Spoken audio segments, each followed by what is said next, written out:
got a whole bunch of questions. All righty. Well, then the first one is, you made a couple comments early on that threw a question to my head about where all this information is stored. My impression initially was that when you sold this product to a company, that the product goes on the company's computers and all the data and everything is stored on the company's computers, only accessible by the company.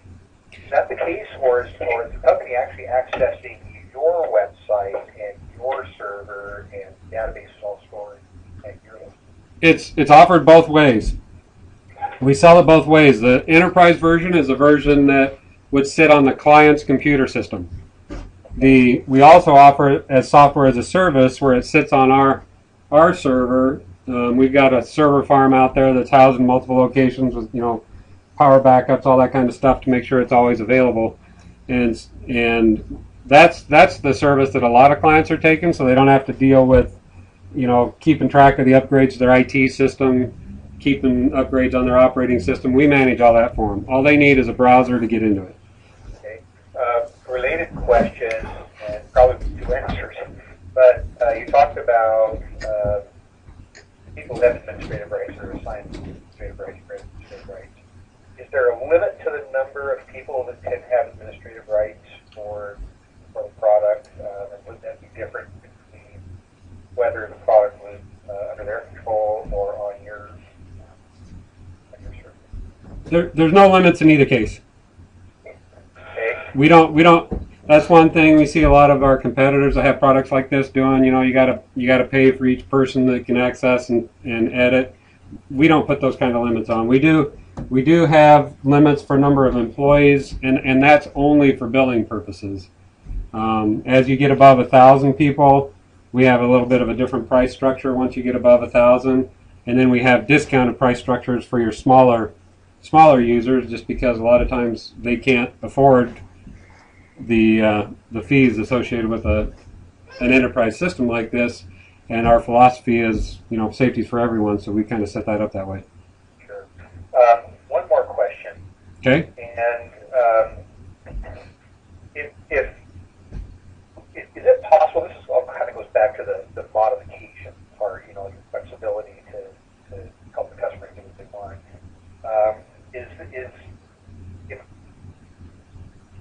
Would it be possible to have a Vigilant only system within the Vigilant system where we could import proprietary forms or maybe put in some state-specific forms?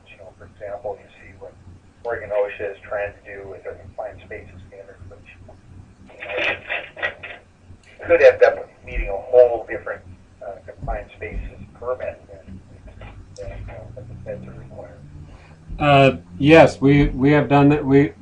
We have done that before, and we can do that. What you could do is you could basically set up Vigilant as like the corporate, as like a corporation, and then have each of the people that are Vigilant clients underneath that are using the software as a service.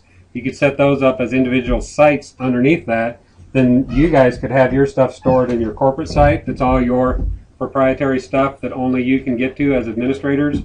And then each site would only get to their site data. They can't actually come back up. So the structure of you kind of think of it like an umbrella, but you can only go up inside your own umbrella. But the people from up above can come down through the top. It's like you have a one-way membrane in each umbrella. You can go down through it to get to the people below you in your umbrella, but the people below you can't come up through to get into your membrane. Okay. So that's all the questions I have, Kevin. Thanks. A great presentation, by the way. No, thank you. How about some others? We got some others out there? Let me ask this to the group.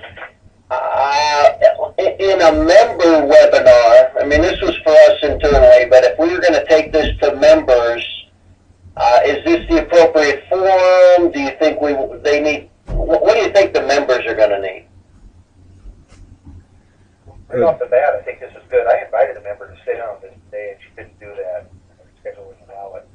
But I think I like that it's a little off the cuff and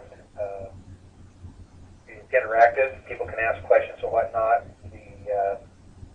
I didn't mind, let's say to Kevin and his staff in the background. It just made it feel more personal to me.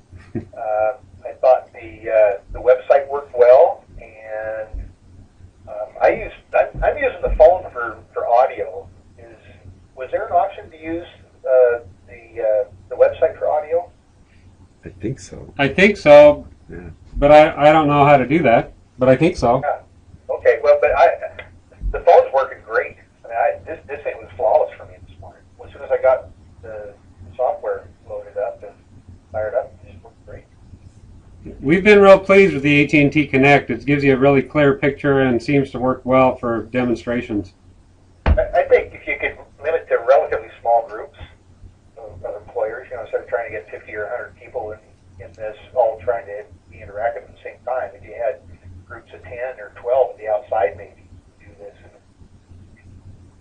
having the interactive format like this. My 2 cents.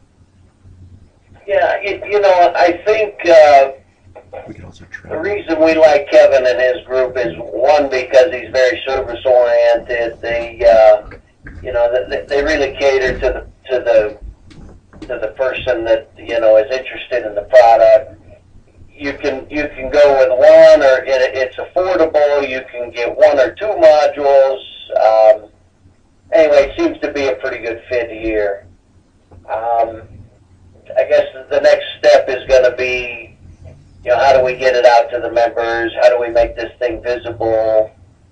And what we want to do, and and I think again our role is going to be minimal in this whole thing, but we just wanted everybody to be, to see the product, see what's out there, get to know Kevin and the way they operate over there. So, if you have any other comments, I think it'd be good if you get them to Dan Blair or myself, and then we're sort of points of contact here for Kevin. And then as we move forward, we'll let the staff know what's going on. I guess in addition, Kevin, maybe the same thing's going to work with the staff that couldn't be here. I noticed we got probably more IR staff and safety staff, but you guys touch a different group of members as well, or maybe different contact points at the membership base. So. All we want to do is be able to recognize if there's a need in the membership and say, if you really want to organize your safety efforts, there's a tool out there that will do that. So, we're going to go ahead, Kevin. Well, I was just going to say, and I really didn't go there's a lot of these tools I didn't go that deep into. There's just a lot of features that we didn't talk about that, because it takes so much time to try to go that deep, and I think, as you called it, Joe, get into the weeds. Like the incident tool prints out every federal OSHA form automatically and calculates it all automatically. We just didn't talk about a lot of cool things that the system does where you don't have to do multiple data entry. We just really hate people having to do that. Yeah, see, I think it's great that you love your product and you want to show us everything about it. I love the enthusiasm. The issue is, I think for us, is when do we want to show people what its capabilities are and give them a flavor for it. And then I think once you get a user, now you got to really get in and down and dirty with all of this stuff. So yeah, that'll be something we figure out, I think, as we go along. And if we need to do multiple presentations, like I'm not sure who the person was that suggested that, maybe we need to do, instead of one big giant, presentation to try to collect all the membership, maybe you do smaller and then medium and large. I don't know. We'll do that though if you need that done. If you need to do 3 or 4 instead of 1 or 2. Are there ever meetings we could? Any other thoughts from any of the other participants or comments?